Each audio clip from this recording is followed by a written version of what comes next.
Hello guys, আসসালামু আলাইকুম। আমি আসছি আপনাদের মাঝে আজকে নতুন একটি ফটো এডিটিংয়ের ভিডিও নিয়ে। তো দেখুন আমি আমার হাতে থাকা মোবাইল ফোনটি দিয়ে কিভাবে ফটো এডিটিং করে থাকি। কথা না বাড়িয়ে আমরা আমাদের ফটো এডিটিং শুরু করে দিই। স্কিপ না করে সম্পূর্ণ ভিডিওটি দেখতে থাকুন। তো গাইস, প্রথমেই আমরা আমাদের মোবাইল থেকে ফটোরুম অ্যাপটি ওপেন করে নেব। ওপেন হতে একটু সময় লাগবে নেটওয়ার্ক প্রবলেমের কারণে। অ্যাপটি ওপেন হওয়ার পর আমরা চলে আসব নিচের স্টার্ট ফ্রম ফটো এই অপশনে ক্লিক করব। এরপর আপনাদের সামনে আপনার গ্যালারির সবগুলো ফটো শো করবে। আপনারা এখান থেকে যে কোনো একটি ফটো সিলেক্ট করে নেবেন। আমি নিচে স্ক্রল করে আমার পছন্দ মতো আমি একটি ফটো সিলেক্ট করে নিব। তো নিচে চলে যাচ্ছি। নিচে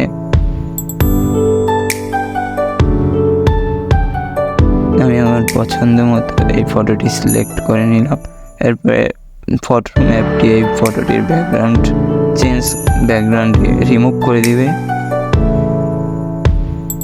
এরপর নিচ থেকে আমরা এআই ব্যাকগ্রাউন্ড নামে অপশনটিতে ক্লিক করে দেব।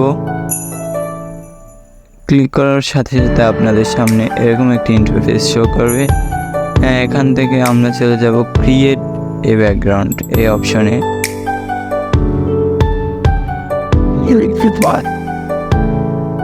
এরপর সারফেস এই অপশনে ক্লিক করে আমি আমার ব্যাকগ্রাউন্ডের নামটা দিয়ে দেব।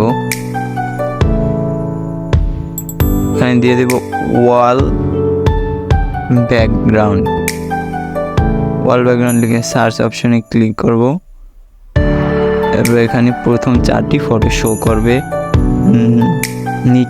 নিচে জেনারেট ফর মোর এই অপশনে ক্লিক করে আপনারা আরও 4টি ফটো আনতে পারবেন। এখানে দেখছেন আপনারা সুন্দর সুন্দর ব্যাকগ্রাউন্ড তৈরি করে দিচ্ছি এআই এর মাধ্যমে। তো আমরা এখান থেকে আমার একটু ব্যাকগ্রাউন্ডও পছন্দ হচ্ছে না, তাই আমি নতুন একটি ব্যাকগ্রাউন্ড নিয়ে নিচ্ছি।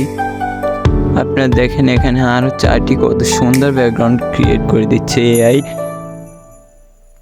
তো আমরা আরও 4টি ব্যাকগ্রাউন্ড দেখছি, কারণ আমাদের এখানে ব্যাকগ্রাউন্ডগুলো বেশি ভালো লাগছে না। নিচ থেকে আমি এই ব্যাকগ্রাউন্ডটি সিলেক্ট করে নিব। সিলেক্ট করা হয়ে গেলে এরকম একটি ইন্টারফেস শো করবে। এখান থেকে আমরা শেয়ার অপশনে যাব। শেয়ার অপশনে ক্লিক করার পর এরকম ইন্টারফেস শো করবে। এখান থেকে আমরা সেভ টু গ্যালারি এই অপশনে ক্লিক দেব। এরপর ফটোটি আমাদের গ্যালারিতে সেভ হয়ে যাবে। পিকটা গ্যালারিতে সেভ হওয়ার পর আমরা এখান থেকে পিক্সআর্ট অ্যাপটি ওপেন করে নেব। পিক্সআর্ট অ্যাপ সম্পর্কে আপনারা সকলেই জানেন, ফটো এডিটিংয়ের জন্য একটি সেরা অ্যাপ পিক্সআর্ট। তো আমরা পিক্সআর্ট অ্যাপটি ওপেন করে নিচ্ছি। এরপর প্লাস আইকনে ক্লিক করে নিচে একটি প্লাস আইকন দেখতে পাচ্ছেন। প্লাস আইকনে ক্লিক করলে আমাদের গ্যালারির সব ফটোগুলো শো করবে। এখানে আমি ফটোরুম থেকে সেভ করা পিকটা সিলেক্ট করে নিব। পিকটা ওপেন হওয়ার সাথে সাথে এরকম একটি ইন্টারফেস শো করবে। এখান থেকে আমরা নিচে ডান দিকে স্ক্রল করলে দেখতে পাবো একটি অপশন আসছে স্টিকার। ডান দিকে স্ক্রল করছি, এখানে একটা অপশন আসছে স্টিকারে ক্লিক করব। এরপর পিক্সআর্ট থেকে কিছু রিকমেন্ডেড স্টিকার শো করবে। পরে আমরা চলে যাব সার্চ বাটনে গিয়ে আমরা এখানে লিখে দেব ব্লেন্ডস BLINDS ব্লেন্ডস। দেখার সাথে সাথে অনেকগুলো এখানে দেখছেন পিক শো করছে। এখান থেকে আমি আমার পছন্দ মতো একটি নিয়ে নিচ্ছি। এটা আমার ফটোতে একবারে সম্পূর্ণভাবে বসিয়ে নিব। স্টিকারটিকে কাস্টমাইজ করে একবারে আমার ফটোর উপরে সম্পূর্ণভাবে বসিয়ে নিলাম। বসানোর পরে নিচ থেকে দেখছেন screen multiply, lighten, overlay, add এই অপশনগুলো থেকে আমরা মাল্টিপ্লাই অপশনটি সিলেক্ট করে দেব।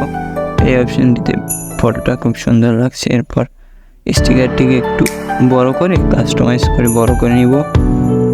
এরপর সেভ বাটনে ক্লিক করব। এরপর ফটোটি গ্যালারিতে সেভ হয়ে যাবে। এই ছিল আজকে আমাদের ভিডিও। সম্পূর্ণ ভিডিওটি দেখার জন্য ধন্যবাদ।